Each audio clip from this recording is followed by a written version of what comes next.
we're going to choose two questions today. One of them is the positive and negative impact of AI, artificial intelligence, in private practice. So we're going to dive into that one. And then the other one we're going to talk about is this idea of the category of one. Brandon, negative, positive impact of AI. What's your perspective on that if we just start kind of with a bigger picture? Bigger picture perspective, in my opinion, is like anything, if used appropriately, it can be very beneficial. But put in the wrong hands of people, it can terrorize this world, in my opinion. And I say it in this way, like, I don't know if I would feel comfortable going into a self-driving car tomorrow. Even though I know plenty of people do it, it scares the crap out of me. And I think that one of the things that, as we look at the differentiator status, I think the way that we think and the way that we respond and the way that we create is part of like how we leave a legacy in this world. And as we're starting to promote computers and technology to think on behalf of people, I get worried. So in my personal opinion, it's a role of replacing repetitive tasks. But the second it takes thought, I get worried. I've experienced that, Brandon. It's usually outside of the medical space at this point, but like creative work. I've had employees who've just dumped things into AI, and I can tell, I think AI is becoming a shortcut for lazy people who are going to take advantage of us. I think one of the major downsides, and I've seen it outside of creative spaces as well, I'm actually letting go of a social media manager right now who basically was just using AI and a virtual assistant. I have virtual assistants. I'm just going to give them AI and save myself $2,000 a month. So when it comes to it, I think we have to be very cautious about that. I think the bigger downside of AI is the fact that, going back to our industry again, we don't really do a lot to support our industry. Obviously, Jamey, guys like you do, but we don't have forums where we're like cutting edge. I remember trying to teach my PTs how to log into their email like 6 years ago.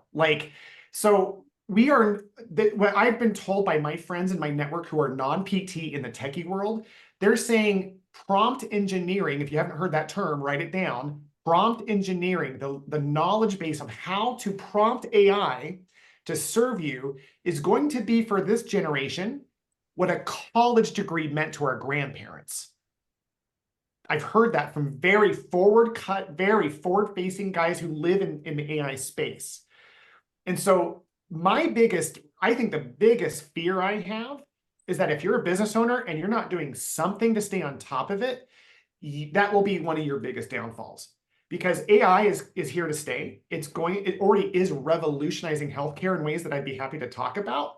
But literally, it's one of those things where if you're not on the cutting edge of it, your competitors will, and that's going to be a massive disadvantage. You will always be in business. You'll always have a job. But if you want to take advantage of AI, that's your greatest opportunity to thrive over the next 5 years. Yeah, so as an example, I've been this week putting together some educational videos for our software company to make it easier for our customers to learn how to use our system.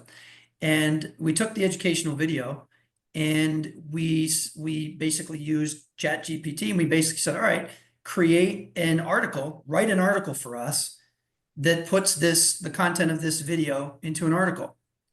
And it was fantastic. It was done very quickly, and I could not have written it better myself. So what I looked to use AI with, and with my team, I don't hide from it, but to use AI to help replicate and support. I love the word support, not do it for them necessarily. Streamline your business's SOPs. Like, a lot of us have ideas about SOPs, or they're on pieces of paper, or they're just spread out everywhere into, let's say, a ChatGPT, and gave it a prompt to review it, to organize it better, to create it in simple steps that a blank and blank staff person could understand and utilize. And then ask ChatGPT or one of the other things, what's missing on this for us to get this outcome? What would be missing from a perspective of a front desk person or a therapist? Like, you're using the brain of the AI and all the stuff that it knows to help improve how you operate and to help create better clarity for your staff. So that was one of the things. And the other thing was streamlining tasks. Have AI help with repetitive tasks and complicated tasks. Brandon, can you speak on what does, here it is. Yeah. Use AI to help keep my promises. So keeping my promises, the first thing I want to say is, I think the biggest area where AI could streamline, because to me, what I'm looking for AI to do is to streamline function. I'm not looking for it to think for me. And I know some people are, but for me, I don't want it to think for me. I want it to streamline function with efficiency. So scheduling is the first thing. If I could have AI optimize people's availability in my schedule to, even though they have a 2 o'clock, a 1 o'clock, a 4 o'clock, and a 6 o'clock, give me 5 spots. If every patient gave you 5 options per appointment, and the AI could position everyone, send out the message, the reminders, the everything, with cancellations automatically repurposed, that is a point where I think AI is working for us to keep our promise, which our promise is to deliver care and provide access to our great therapists. I've been spending a lot of time over the last 6 months in the AI space, tons of time. So there are companies that already exist that do what you're talking about, Brandon. I actually know a company, I met with them on Monday, that has a AI software that plugs into your phones. They have a VoIP, like an internet, phone system that you can use that plugs into your phone system, and it actually like records every single conversation your front desk has. And it measures how well they're doing at closing those deals, how many missed calls there are, why people aren't scheduling, like all the things that we have to like go and research. It provides it in systematized weekly or monthly reports that starts breaking it down in big ways. And then you have companies like 𝐒𝐜𝐴𝐿𝑢s. 𝐒𝐿𝐴𝐿Us is a company that's hitting the market big and strong. Their revenue cycle management. You've got these, they do everything. I've been to their Silicon Valley headquarters in April. They've got, first of all, I want to say something that's really powerful. 𝐒𝐿𝐴𝐿Us is a $6 billion company. They are revenue cycle AI generated. They replace 70% of the human element in medical billing. They can verify every patient's insurance before every single visit every single day. And they are hyper-focused on physical therapy as their primary healthcare industry. Writing clinical notes, yes, that's a repetitive task. It also requires a lot of thought, though. So I think what we're going to start to see is an opportunity for therapists to be much more efficient with their documentation, which is what we all hate about clinical care. Nobody says, I want to be a clinician because I want to write a bunch of notes. How about AI apps that you're using around streamlining efficiencies, operations, streamlining the repetitive tasks, streamlining your life to make it better and the lives of your staff?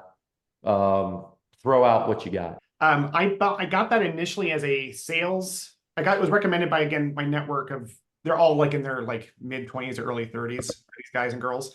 But they sent this to me about 7 months ago. And what it does is it uses LinkedIn to help generate conversations with contacts to help bring people to a certain point. And it can be like selling a product. So one of my products that I sell, I won't mention, is I promote it through that and I get sales from it. AI, eventually it's going to be AI. Well, what within AI? Because AI is just going to be as ubiquitous as Google. Next question. What the heck is the category of one? Category of one, what pops into your head? What the heck does that mean to you? Such as we get people in quickly. We do manual therapy on every patient. We have a one-on-one care delivery model. So then how do you differentiate yourself, Brandon, using those terms of value, need, want, desire? So how do you differentiate yourself when, quote unquote, the end could be in the future? And for me, it comes down to, okay, what's my value? My value is I'm bringing consulting, support, and operational value above and beyond what people normally get from an RCM company. Will, what is he saying that you might not agree or someone may not agree with as far as category one? So okay. So what I was going to say, because it's so different, what I was about to say was this. I just wanted to highlight the power of what Brandon said. That's all I wanted to do, because what Brandon did there was so articulate. It was the power of knowing how to speak language into your differentiator and the power of one.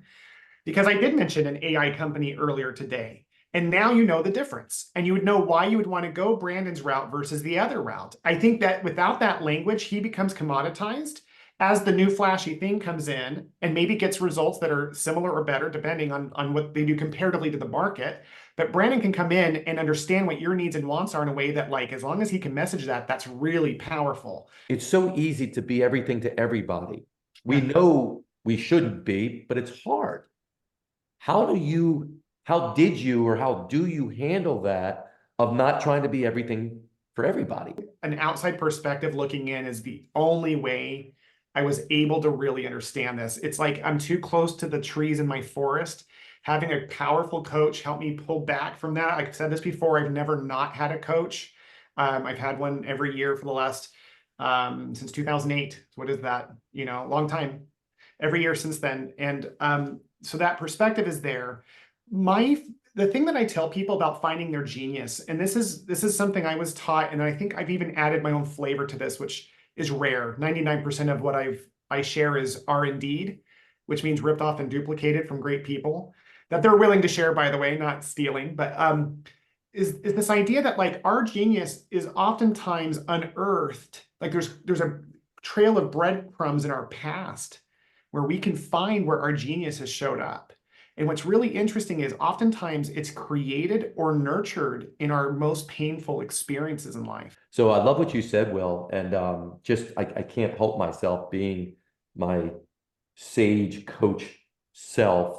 I would say the thing that therapist did for you when you were 17 to be the hope and the light, I think that's what you still are for your people. I have to just say, this is why you have a coach. Like, he brought me to tears because he struck a nerve with something that really matters to me, but I can't see that when I have my head trashed. It takes and I mean this, I recommend very few coaches.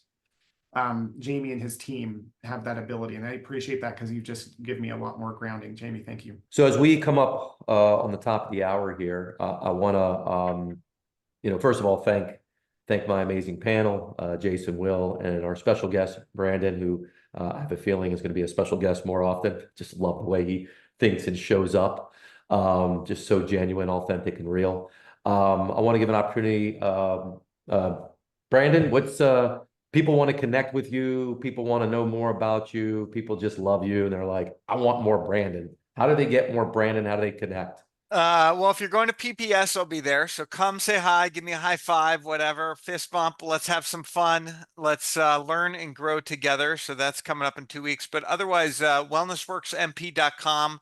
You can go there. You can find me. Everything's there. Will, what about you? People want to reach out. People want to connect with you. Yeah, just my email should be in the email chain, guys. Just reach out. I really am passionate about helping people build and strengthen their families, whatever that looks like, through the different things I do. And I really want to be really mindful to not leverage this sacred group from a place of promotion. So if any of that speaks to you, like, I'm here to serve you. I'd be happy to talk to you about the different ways that we can do that together. But more than anything, I just want to thank Jamey and all of you to take time. I mean, I'm always inspired when I see this many leaders to carve out time in their busy day because they care about the bigger picture. And so thank you guys for being. Jason, what about you? Well, let me just say I'm so honored and blessed to be part of this group. I really do love these fireside chats. And as you can see, this is a very real, honest conversation. And we have the four of us all know each other personally, and we've got a great relationship. And there just needs to be more of this in business. And I really, really enjoy it. In any case, if anybody wants to reach out to me, it's jwombold at onus-one.com, onus-one.com, and I'd be happy to chat with any of you. Thank you, everyone. Appreciate the panel. Appreciate everyone else that stayed on for 90 minutes. I'm so glad we switched it to 90 minutes. I know some of the people will be listening afterwards. As always, my number one goal, my number one focus is you walk away with one nugget, one shift that you didn't walk in with, that you're leaving with, because one shift in how you think, in your perspective, in context, can make a massive exponential difference in your business, in your life. So with that being said, be on the lookout for the next fireside chat coming up, perhaps next month, maybe early in November, depending on scheduling. Thank you so much, everybody. Have a wonderful rest of the week. Peace out.